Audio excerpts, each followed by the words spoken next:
여호수아서 4장 4절에서 9절까지 같이 읽겠습니다. 시작. 여호수아는 이스라엘 자손 가운데서 각 지파마다 한 사람씩 세운 그 12사람을 불러서 그들에게 말하였다. 주 당신들 하나님의 언약궤 앞을 지나 요단강 가운데까지 들어가서 이스라엘 자손의 지파 수대로 돌 하나씩을 각자의 어깨에 메고 오십시오. 이것이 당신들에게 기념물이 될 것입니다. 훗날 당신들 자손들이 그 돌들이 지닌 뜻이 무엇인지를 물을 때 주님의 언약궤 앞에서 요단강 물이 끊기었다는 것과 언약궤가 요단강을 지날 때 요단강 물이 끊기었으므로 그 돌들이 이스라엘 자손에게 영원토록 기념물이 된다는 것을 그들에게 말해 주십시오. 그래서 이스라엘 자손은 여호수아가 명령한 대로 하였다. 그들은 주님께서 여호수아에게 말씀하신 대로 이스라엘 자손의 지파 수를 따라 요단강 가운데서 돌 12개를 메고 나와서 그것들이 그들을 머무르는 곳까지 가져다가 그곳에 내려놓았다. 여호수아는 요단강 가운데 언약궤를 메었던 제사장들의 발에 머물러 있던 곳에 다른 12개 돌을 세웠다. 그 돌들이 오늘까지 거기에 있다. 아멘. 이제 여호수아서를 우리가 살펴볼 텐데요. 살펴보고 또 매일 성경을 하고 있는데 여호수아서를 생각해보면 우리 지난주에 불렀던 찬양 길을 만드시는 분의 가사 부분이 생각이 납니다. 거기 이제 핵심이라고 할 수 있는 하나님이 어떤 분인가 할 때 영어로 Waymaker, Miracle Worker, Promise Keeper, Light in the Darkness 이렇게 표현하지 않습니까? 하나님은 새 길을 만드시는 분이고 기적을 행하시는 분이고 약속을 지키시는 분이고 어둠 가운데 빛이 되시는 분이다 라고 해서 이제 찬양하는 그 중에 세 번째 Promise Keeper, 약속을 지키시는 분이다 라는 그 내용을 성취하는 장면을 보는 내용이라고 볼 수 있겠습니다. 하나님께서 이제 오래전에 아브라함에게 여호수아 이 일이 일어나기 700년 전의 일입니다. 아브라함에게 약속을 하셨죠. 가나안 땅을 데리고 와서 이 땅을 두 번째로 내 후손에게 주겠다. 이 땅을 내 후손에게 주겠다. 그 약속을 이제 하셨는데 그 약속이 금방 오지 않았잖아요. 근데 이제 700년을 거쳐서 그 사이 이스라엘 백성은 이집트로 가서 노예 생활도 하다가 출애굽도 하고 광야 생활도 거치고 다 오만 일을 다 거치고 700년이 지나서 이제 그동안 이스라엘 지휘하던 사람이 모세에서 후계자 여호수아로 바뀌고 그 모든 과정을 거쳐서 이제 여호수아 지하에 요단강을 건너 가나안 땅으로 들어오고 그것을 정복하고 그 땅을 12지파로 분배하는 그런 내용이 담긴 게 여호수아서입니다. 그래서 여호수아서를 생각할 때 항상 이제 가장 기본적으로는 하나님 정말 약속을 지키시는 하나님이구나. 그 하나님의 신실하심을 우리가 볼 수 있다. 이렇게 생각하면 좋겠습니다. 또 하나만 더 이렇게 서론으로 말씀드리고 오늘 이 두 개의 기념비에 관해서 본격적으로 말씀드리겠습니다. 이제 가나안 땅을 들어오는데 있었던 첫 번째 일어나는 사건이 오늘 일어난 4장에 있는 요단강을 건너는 일입니다. 이 요단강을 건너는 일에는 하나님의 놀라운 능력과 이스라엘 백성의 믿음이 어우러진 합작품으로 나타납니다. 근데 이제 이런 얘기 많이 들으셨을 겁니다. 이제 이스라엘 백성이 처음에 홍해를 건널 때, 출애굽에서 홍해를 건널 때는 100% 하나님이 하셨다 이거죠. 그들이 아직 믿음이 어린 상태이기 때문에 100% 하나님께서 홍해를 먼저 갈라놓으시고 자 이제 갈라놨으니까 건너가 이렇게 하셨다. 그런데 요단강을 건널 때는 이제 벌써 40년 동안 훈련이 되고 믿음이 그래도 조금 성장을 하고 하나님 능력도 체험하고 이런 것들이 있어서인지 이제 하나님께서 요구하신 방식이 달랐다. 이런 이야기 많이 들어보셨겠죠? 이스라엘 백성들의 순종, 행동을 먼저 요구하셨다. 이거죠. 그래서 이제 제사장들이 언약궤를 메고 그들이 발을 그때 추수기라서 물이 좀 이렇게 창이라고 있었대. 많이 물이 많은 때인데 그 요단강에 믿음으로 발을 먼저 딱 내디딜 때 강물을 열어주셔서 그 다음에 건너가겠다. 그래서 이걸 보통 선순종 후체험 이렇게 표현하지 않습니까? 요단강은 선순종 후체험이었다. 처음에 이제 홍해를 건널 때는 어쩌면 선체험 후순종 순종도 아니에요. 건너가는데 후감사 선체험 후감사 그냥 주신 거 따먹는 그런 거라면 어느 정도 신앙생활을 한 사람들에게는 하나님께서 선순종 후 체험을 요구하시더라. 이렇게 생각해보면 이제 우리도 이제 그래도 여기 계신 분은 신앙생활 오래 하신 분들인데 하나님께서 나한테 이런 걸 요구하시겠구나. 뭐 눈을 다 보여주고 다 이루어진다면 그냥 가봐라 해봐라가 아니라 어떤 때는 하나님의 말씀의 하나님께서 당연히 우리가 해야 될 일, 또 하나님께서 우리에게 하시겠다는 일, 이런 일을 말씀해 주시고 보여주실 때 우리가 먼저 순종하고 우리가 먼저 시도하고 나갈 때 하나님께서 열어주겠구나라는 것을 우리가 또 생각해 보면 좋겠습니다. 자, 이런 이제 서론을 가지고 오늘 여기 기념비 세우는 이야기에 관해서 살펴보려고 합니다. 성경에 보니까 이 기념비가 두 개의 기념비가 있어서 그것을 각각 살펴보고 그 의미들을 또 살펴보면서 우리에게 적용을 해보려고 합니다. 처음에는 이제 제가 편의상 이제 용어를 붙여서 길갈 기념비라고 합니다. 길갈에 나중에 이제 요단강을 건너고 난 다음에 처음에 도착한 장소가 길갈이라는 장소인데 거기에 이제 기념비를 세웠다 해서 길갈 기념비라고 합니다. 이제 이 길갈 기념비는 이제 어떤 거냐면 요단강을 제사장들이 강물에 딱 발을 댔더니 믿음으로 댔더니 강물이 확 열려서 와 건넜다. 와 이런 일이 다 있네 하고 기적을 체험한 것에 그치는 게 아니라 그것을 대대로 자신들뿐만 아니라 후손들에게도 이것을 기념하기 위해서 또 그걸 기억하기 위해서 기념비를 만들라고 하신 것이죠. 그래서 이제 어떻게 하라고 하냐면 12지파로 구성되었으니까 12지파가 대표자들이 강바닥 요단강을 건넌 그 강바닥에서 돌을 하나씩 어깨에 메고 나와서 나중에 길갈이라는 곳에 이르러서 거기서 다 모아서 기념비를 만들라라고 하신 것이죠. 어깨에 메라고 쓰니까 이것이 작은 돌은 아닙니다. 그래서 이게 이제 과연 어떤 형태일까 생각을 해봤는데 그냥 이게 뭐 정확히는 모르겠습니다만 왜 우리 영국의 스톤헨지 유명하잖아요. 거기 가면 뭐 거대한 돌들이 이렇게 서 있는데 뭐 그 정도로 거석은 아니겠지만은 적어도 힘센 사람 대표 한 사람일지 아니면 두어 사람이 같이 했을지 모르지만 지파의 대표자가 그 강바닥에서 그래도 꽤 큰 돌, 기념비로 세울 만한 큰 돌이잖아요. 제법 큰 돌을 들었겠죠. 그리고 또 어쩌면은 지파 간에 경쟁이 있어서 서로 큰 돌 집으려고 했는지도 모르겠습니다. 그래서 그걸 들고 12개를 들고 와서 길가르는 걸 이뤄서 거기서 딱 이렇게 세워놓고 이렇게 뭉쳤든지 세웠든지 하여서 누가 봐도 이거는 그냥 돌이 있는 게 아니라 사람들이 기념비를 세웠구나 라고 알 수 있을 정도의 기념비를 세웠다는 것이죠. 그 기념비를 세우는 목적을 우리 본문에도 읽었지만 거기보다는 제일 끝에 4장 21절에서 24절에 더 하나님께서 분명히 이야기하십니다. 그래서 두 가지 이야기를 하십니다. 후손들이 이제 왜 이렇게 세워놨습니까? 라고 하면은 이렇게 얘기해라. 하나님이 우리가 그때 요단강을 마른 땅처럼 건너게 하시다. 하나님의 놀라운 능력, 이 돌을 보면 이 돌이 원래 저 강바닥에 있던 돌들이야. 근데 이거를 마른 땅처럼 건너서 우리가 거기서 집어와서 세운 거야. 하나님의 이 놀라운 능력을 두고두고 기억하게 하라는 것이고, 그 다음에 이렇게 후손들만이 아니라 그 지역에 같이 살 수 있는 다른 민족들, 지나가는 다른 민족들한테도 그것을 하나님을 선전할 수 있는 것이죠. 그리고 이제 두 번째로 거기에 따라서 거기서 하나님을 영원토록 경외하라, 예배하라는 뜻이죠. 이제 그런 의미를 담겨 있습니다. 그럼 뭐 여기는 이렇게 써 있지만 또 생각해보면 12부족의 어떤 단합도 의미가 있을 것이고, 그렇죠? 후손에 대한 신앙 교육이 되고 다른 민족에 대한 선전이 되고 하는 그런 의미에서 기념비를 길갈에다가 세워라라고 말씀하신 것이죠. 자, 근데 오늘 관심은 두 번째 기념비에 더 저는 그건 뭐 우리 당연히 그렇게 했겠네. 맞아 우리도 보통 그렇게 해 라고 하니까 그것은 쉽게 이해되는데, 이 두 번째 또 하나의 기념비가 있단 말이죠. 9절에 있는 내용입니다. 9절에 보면 이 요단강 안에 기념비를 또 세우라는 아주 특이한 얘기를 하죠.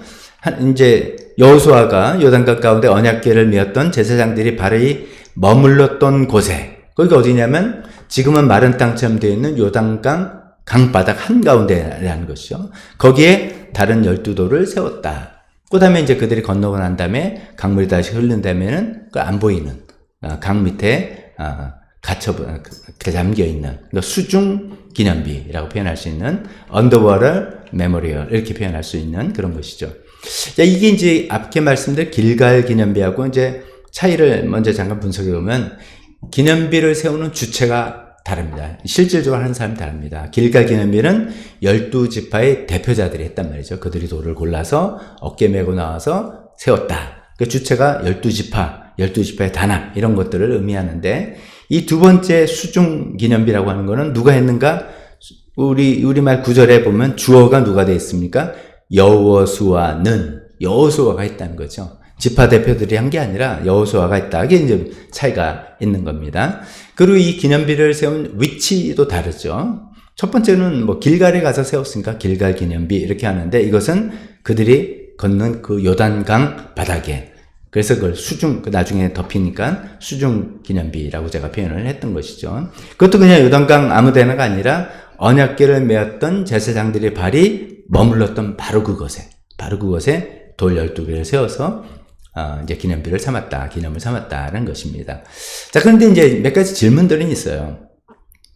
이게 뭐 이제 거기 정확히 어디냐? 요단강 폭이 이렇게 된다면 제사장들이 첫 발을 딱 디딜 때 요단강 물이 멈추기 시작되니까 거기냐? 그러면 요단강이 동쪽에서 서쪽으로 건너서 가나안으로 들어가는데 제일 동쪽 근처겠네? 뭐 이런 생각을 해보기도 하고, 에이 그래도 거기 첫 발 졌지만 이스라엘 백성은 건널 때 그래도 중심 잡아줘야지. 그래서 가운데로 움직였을 거야.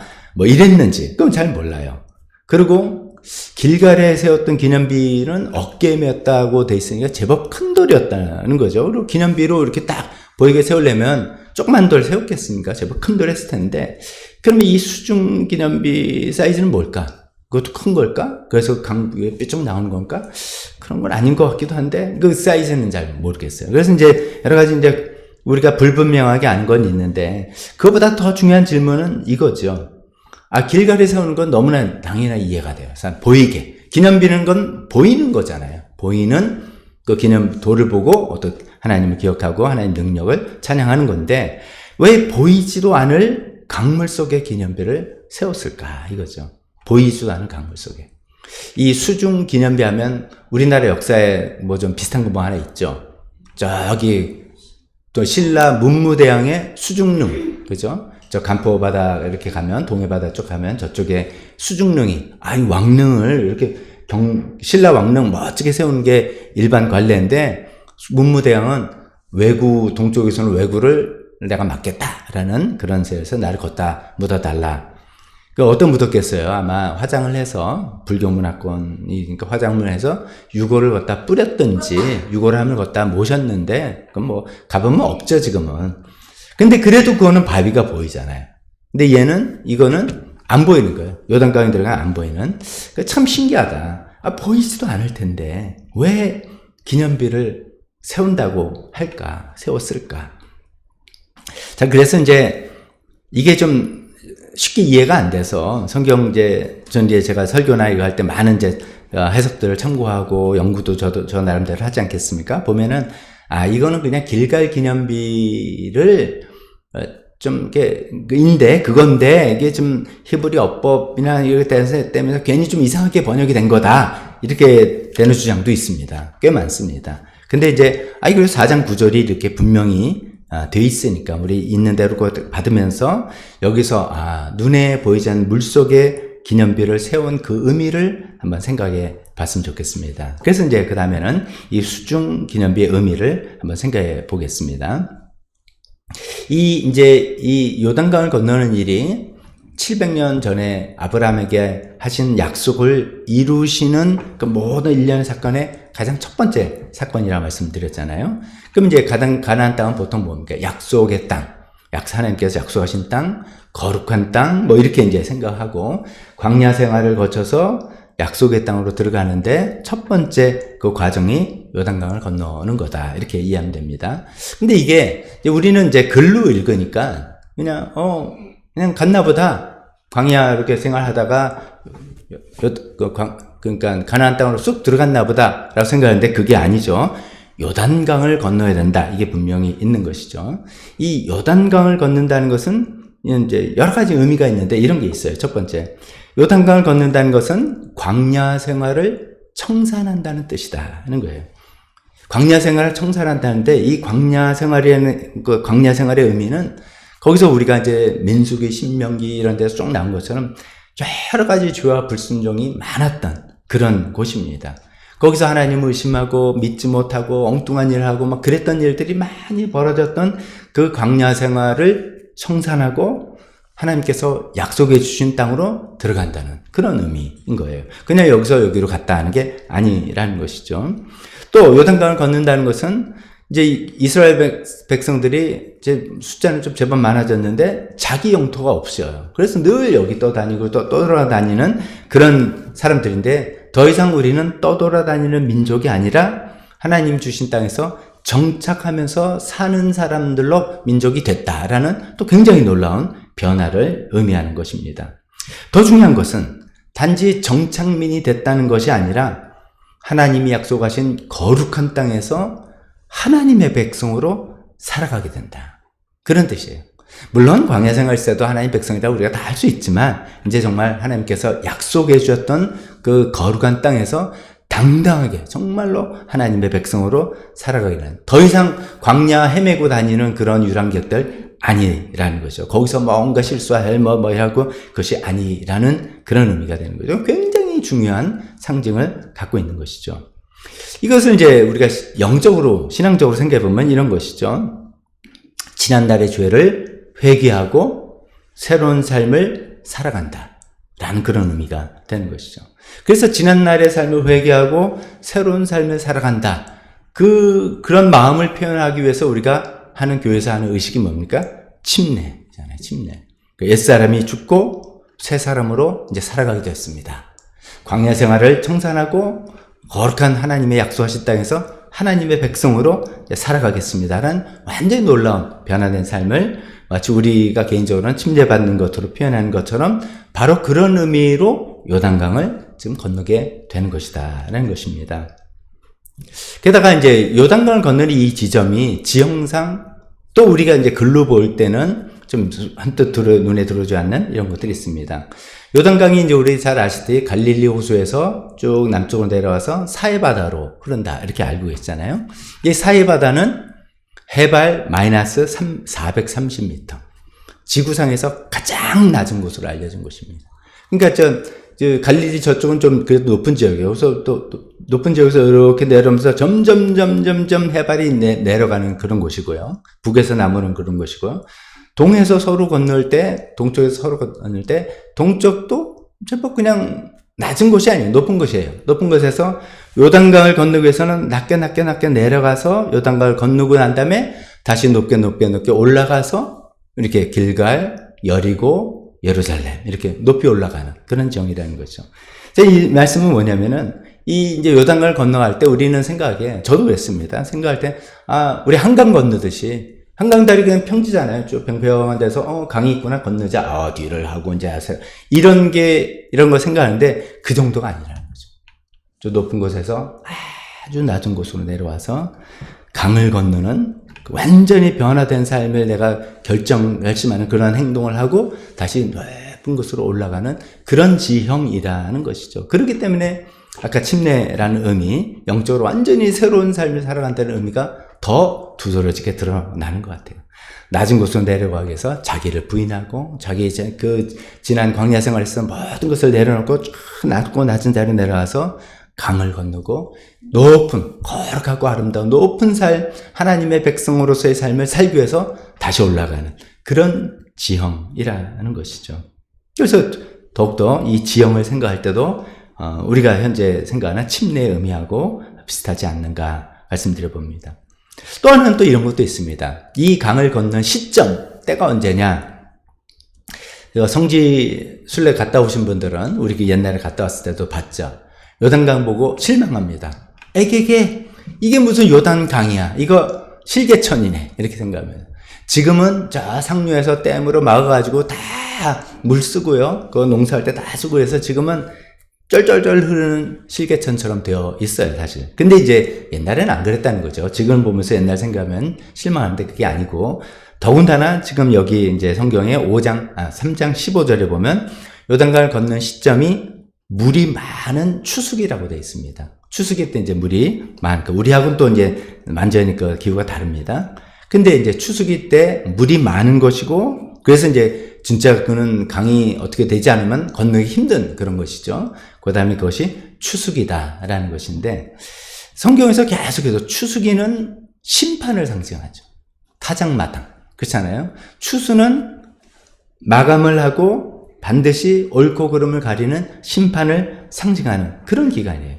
하필이면 추수기에 이 요단강을 건너게 되는 거죠. 하나님 그렇게 이제 어렌지 하셨겠죠. 자, 추수기를 이제 심판인데, 이스라엘 백성을 두고 풍부할 때, 사실 율법과, 요새 말하는 뭐 법과 원칙, 맨날 그렇게 얘기하잖아요. 법과 원칙대로 하는데, 사실 율법과 법과 원칙대로 한다면, 이들은 광야 생활에서 지은 죄로 인해서 죽어 마땅한 사람들이에요. 이 거룩한 하나님 땅에 들어갈 자격이 없는 사람들이에요. 그들 죄로 인해서 그냥 여기서 심판으로 끝나는 게 마땅한 사람들이에요. 그런데 하나님께서 그들의 죄를 심판하지 않으시고 용서하시고, 그리고 이제 이 강을 건너서 은혜의 땅, 거룩한 약속 땅으로 인도하시는 거잖아요. 그러면서 그들이 지은 죄는 어떡하냐? 이제 여기서 우리가 이제 영적으로 지금 상상을 동원해 보는데, 그들의 죄를 이 강바닥에 묻고 가는 거다 하는 것이죠. 아마 어쩌면 그런 의미에서 여호수아가 여기서는 하나님이 여호수아로 뭘 하라 이렇게 이야기한 게 아니에요.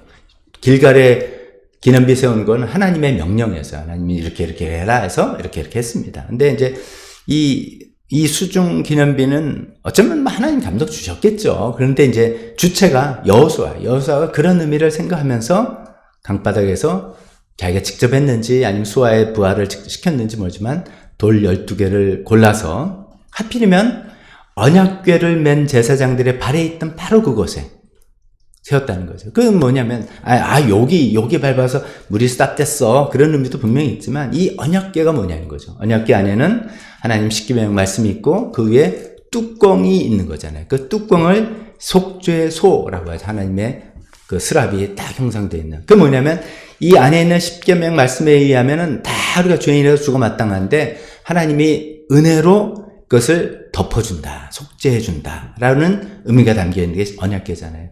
그 언약궤가 있던 그 자리에 돌을 세웠다는 거죠. 뜻은 하나님, 우리는 이 광야 생활에서 수많은 죄와 불순종을 해서 하나님의 심판을 받아 마땅한 저희들이지만, 지금 또 추수기니까 심판철이네요. 이 심판을 마땅한 저희들이지만 하나님께서 이 언약궤에서 보여주시는 것처럼 우리를 은혜로 용서하여 주시고 저 약속의 땅을 주시니 감사합니다. 우리의 죄를 이곳에 묻겠나이다. 하나님께서 그렇게 해주심을 감사합니다. 라는 의미가 있지 않았을까. 그래서 거기에 돌 12개를 기념비로 설치했다라고 생각할 수가 있겠습니다. 어떤 분은 이제 이렇게도 설명하는 해석도 들었습니다. 이 여호수아가 그 수중에 세운 돌은 요단강 강바닥에서 주운 돌이 아니라 광야에서 들고 온 돌이다. 뭐 좀 지나친 것 같기도 한데, 그럼 더 의미가 있죠. 광야의 죄를, 묻어온 죄에 상징하니까 더 의미 되기도 하고요.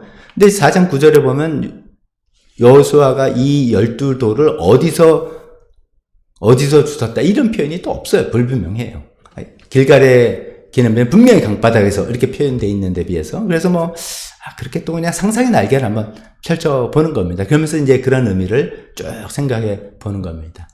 정말 이 강을, 가나안 땅으로 들어간다는 것이 요단강을 걷는다는 것에 갖고 있는 그런 의미, 과거를 다 청산하고 하나님의 새로운 백성으로 이제 나는 새로운 삶을 사는 거야.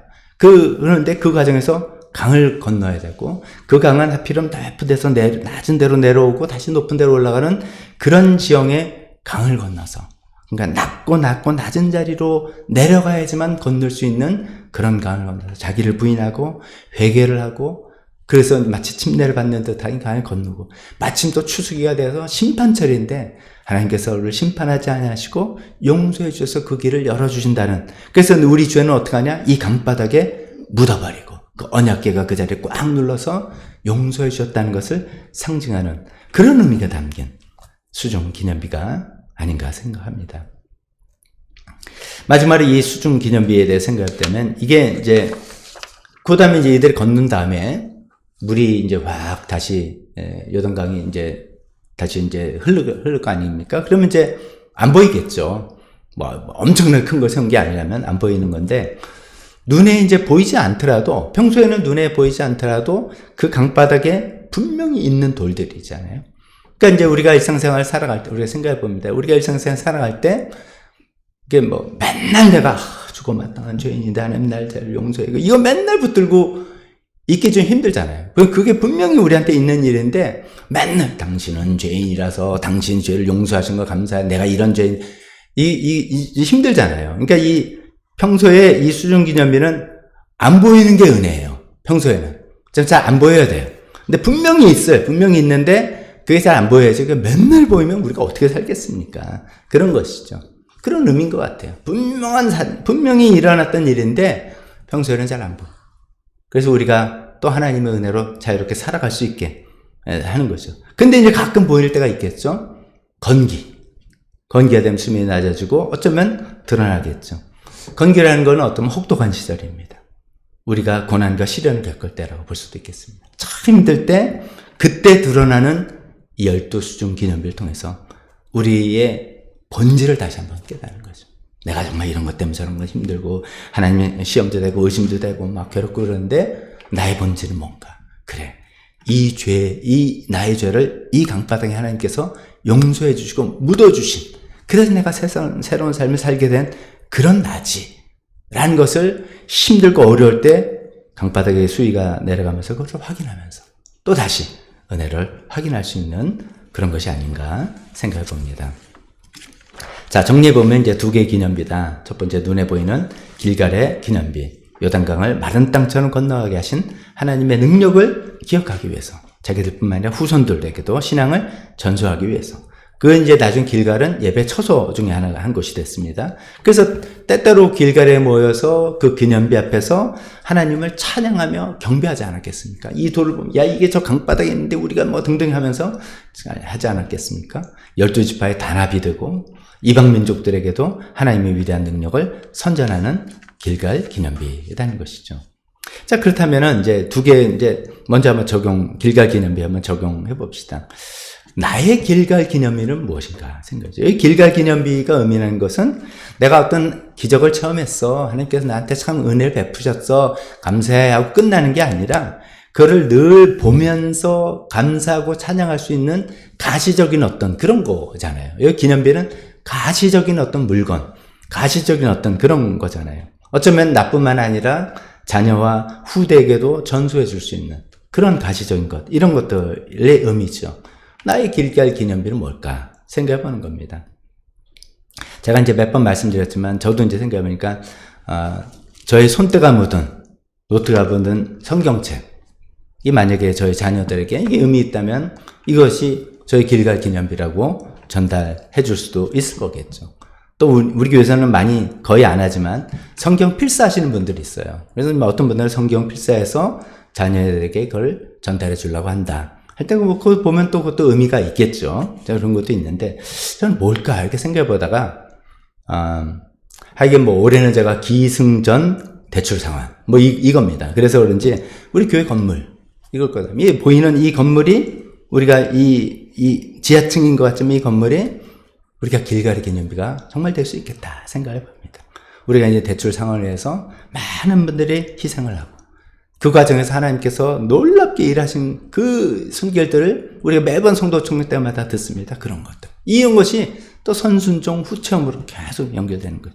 그래서 이런 것들이 정말 이 모든 것이 해결이 되고 여기에 재정 부담이 없고 우리가 계속 이것 터전을 삼아서 여기서 교회가 진행되는 할 때 우리뿐만 아니라 우리 이제 자녀 세대 또 계속 이어질 세대에 이 건물 자체가 길갈의 기념비가 되지 않을까 그렇게 생각해 봅니다.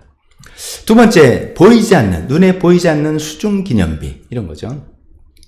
수중 기념비는 어쩌면 이게 이스라엘 백성들이 가나안에서 정착해 살고 있게 되는 삶, 또 길갈의 기념비 자체가 가능하게 된 근원을 기억하게 하는 것이죠. 나 이렇게 가나안에서 난 예루살렘에 살아, 나는 어디서 살아 하는 이 모든 게 당신이 어떻게 해서 이렇게 됐어요? 그러면 그 근원을 따지면 저 수중 기념비로 내려가야 되는 거죠. 그런 거죠. 나의 모든 삶에, 나의 모든 현재에 누리고 있는 것의 근원을 기억하게 하는 그런 것이다 하는 거죠.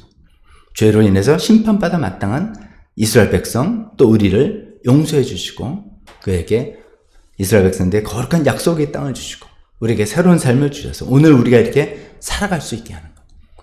그 근원이 바로 거기 있습니다 라고 할 수 있는 그런 일이죠.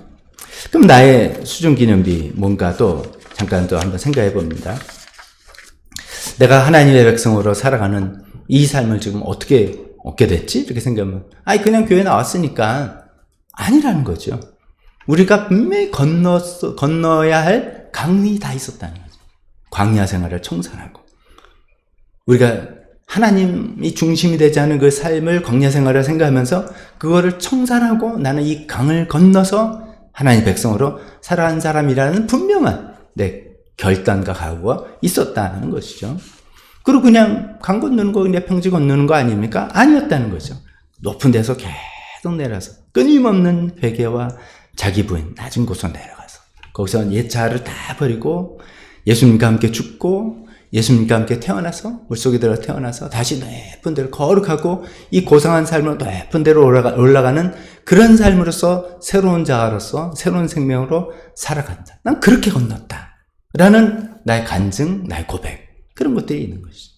심판마다 마땅하지만 하나님께서 내 죄를 그 강바닥에 다 묻어주시고 나를 용서해 주시고 새로운 삶을 주셨다. 이런 간증, 이런 고백, 이게 수중기념비죠. 이게 이제 눈에 보이지 않지만 우리가 힘들 때 또다시 이것으로 돌아가서 이 수중기념비로 돌아가서 그렇지, 내가 하나님과 그런 관계고 하나님께서 나한테 이렇게 하셨지 라고 하는 그런 감각, 그 감사로 내가 다시 일어날 수 있는 이 기념비 우리 모두에게 있을 텐데 이것을 또 우리가 눈에 보이지 않지만 평소엔 잘 이렇게 늘 날마다 붙드는 건 아닐지 모르지만 이것이 분명히 있어서 이것을 기반으로 우리가 또 생활을 살아갈 수 있는 우리가 되었으면 좋겠습니다. 기도하겠습니다.